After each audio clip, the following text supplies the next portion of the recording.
Alright, so not even a week ago, it seemed as though spring had arrived. The sun was out, the birds were chirping, and I could ride to school on my skateboard. And now we've got this. A thick blanket of snow and freezing cold temperatures. Yep, I guess that's the trade-off to living in northern Canada, folks. Anyway, all that being said, I've been longing for the warmth of summer lately, and so as a break from all my studies, I decided to build a MOC that reminded me of summer. So I grabbed one of my favorite LEGO Star Wars minifigures and built a little MOC based off of Scarif, a beautiful Star Wars planet in the Abrion sector of the Outer Rim territories. The main thing I wanted to experiment with in this MOC was the water. I wanted to make it seem the most accurate to real life as I could, and I think for a small MOC I did quite well. I included a gradual shift from the water to the dark wet sand, to the dry light sand, and finally to the dirt of the land behind the beach. When I was building this, I realized how hard it was to build something so specific yet irregular like water.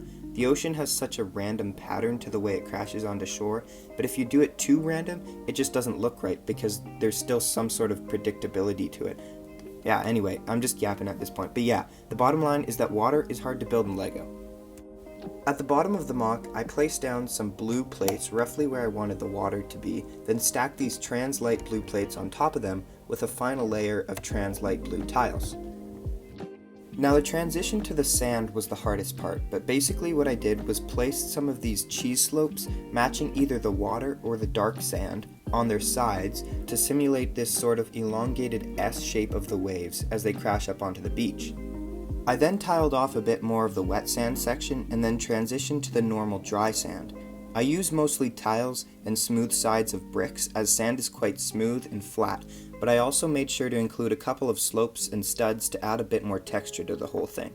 Finally, for the foliage, I used these super awesome 3-leafed plant pieces that I picked up a while back and then sprinkled on some nice pink flowers to add a pop of color.